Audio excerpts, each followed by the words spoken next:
Hello and welcome to Central Appalachian Mountain Overland Tech Tuesdays. Adventure starts now.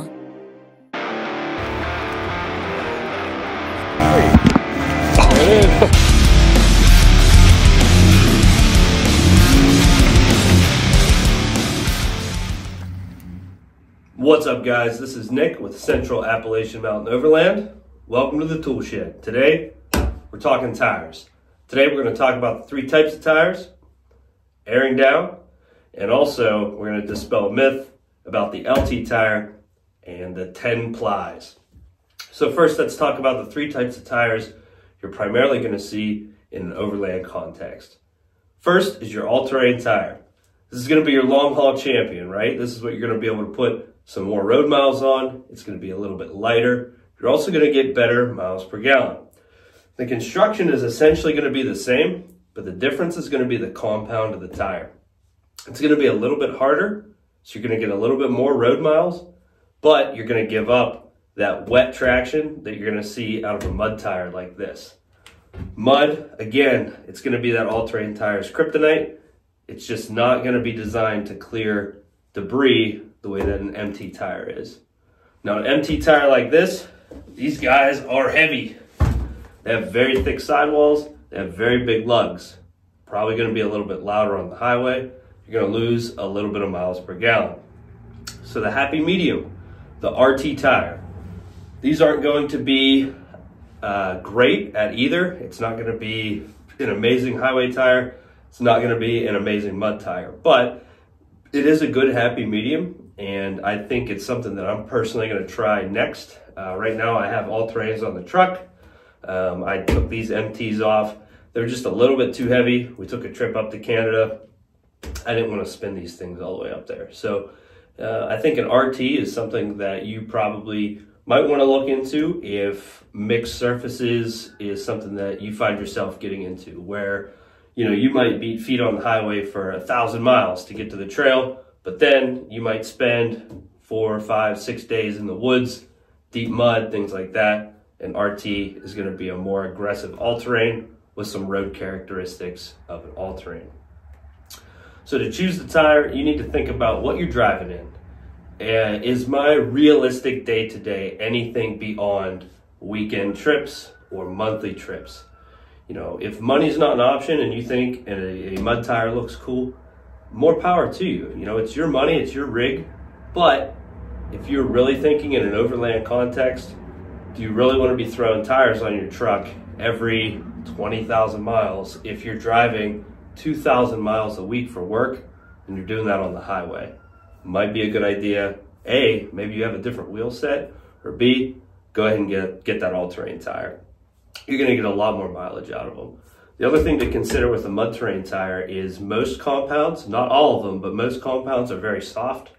With that softness comes difficulty in cold weather. So what happens is when the temperatures drop, the compound of your mud terrain is going to harden up. It's going to handle awful in snow, ice, and road conditions that are cold. You're going to lose a lot of that traction that you had when the temperatures were warmer. So load ratings. This is something that comes up all the time, right? 90% of your trucks, unless you're running a full size, they probably came with a P-rated tire.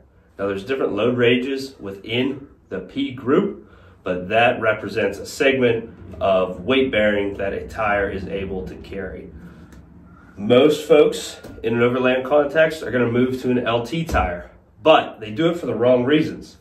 A lot of folks say, hey, my LT tires, I have 10 plies. Well, that's not true. So we don't run bias ply tires anymore. Back when bias ply tires were most popular, you had layers, right? And when they would market the tire, they would say, hey, this bias ply tire has 6 ply. That's 6 plies on the tire. And that would indicate that this tire can carry more weight than maybe its 4 or 2 ply counterpart. As tire technology moved on, right, companies and manufacturers tried to market their tire as a 10 ply equivalent. All right, now that this thing's pretty well hacked apart, let's take a look. Let's look at this tread block first. This is obviously going to be the thickest part of the tire. And you can see, I don't know if you can see this here, but we have one layer of rubber, we have a steel band, we have another layer of rubber, a steel band, and then our tread block. So that's 1, 2, 3 individual layers of rubber, and that includes a tread block. If we move over here, you can look at our upper sidewall. It's going to be a layer of rubber, the aramid, which is a Kevlar sidewall, and then another layer of rubber here. Our lower sidewall, this is a really thick part of the tire. This was exceptionally difficult to cut through. I ended up having to use an angle grinder. This doesn't have what appears to be any multiple layers, but it is a very, very thick rubber. So what is important to us? So number one, the durability of the tire, right? We can't have flats. And number two, the traction that that tire is able to give us.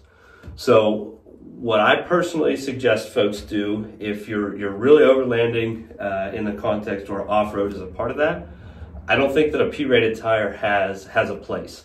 And the reason being, when we overland and when we off-road, we're gonna air down, right? I'm gonna talk about that in a little bit. But when we air down, the tread blocks are now not the only thing in contact with the ground, okay? Our sidewall, the tops of our sidewall are now in contact with the ground. One of the primary differences in tires with a higher load rating is this sidewall, especially the upper sidewall, is going to be more rigid, thicker, and also stiffer. Now when we're aired down and this is touching the ground, sometimes even the road, rocks, this is what we want to be stiffer. Now what we're going to give up is ride comfort, right? If you have a vehicle that weighs 4,000 pounds, and you're running a tire where one tire has a load rating of 2,900 pounds, you're not going to have the most comfortable ride down the road. It's not going to feel like it did when it rolled off the showroom floor, but these are things that you're going to have to consider when you are buying tires. Now, if you are that weekend warrior that's running to and from work, you might hit the state parks, go camping, you know, a trail here or there, I don't think there's an issue with a P-rated tire, but for me personally, I'm still likely not going to run one. Now, there is a option, which is kind of a happy medium, and that is in the D range of tires. So that is a load rating that has a group of individual load indexes where you're not quite at the light truck level, but you're beyond a P-rated passenger tire. This is something that I think a lot of trucks that aren't heavily built out, don't carry a lot of gear, don't off-road heavily, that's a good space to look into. Last thing I want to cover today is airing down. Why we do it, when we do it, and when do we need to air back up.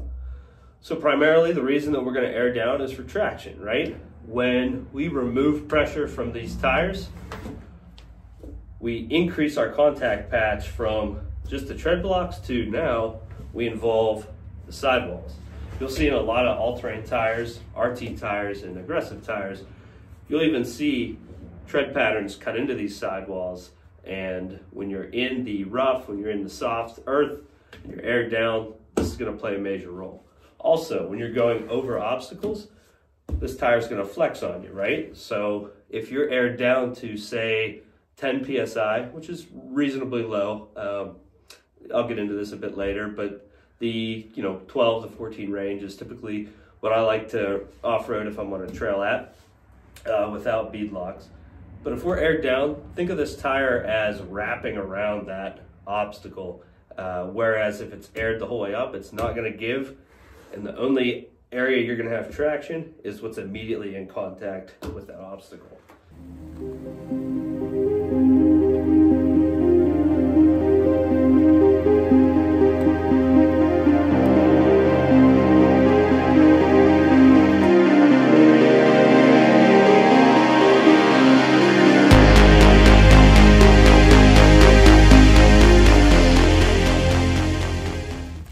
Now let's take a look at what this looks like aired down. So I personally use the ARB Deflator. It's gonna look like this, and real simple to use, right? Take your valve cap off. You're going to thread it on where your valve cap would go, like so. And then this plunger at the top, right here, this is what's going to take your valve core out. So you're going to push it in, and turn it counterclockwise to thread your valve core out. Pull it out to give your valve core some room.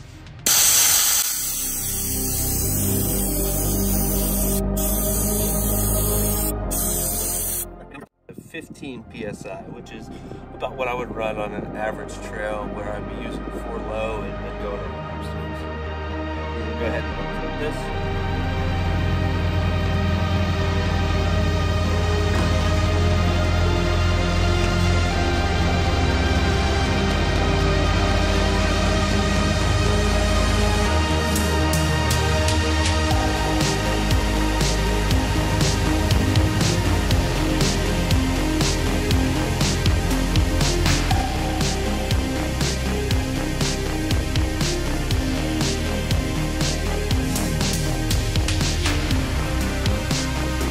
Alright guys, that's tires. I hope you enjoyed that.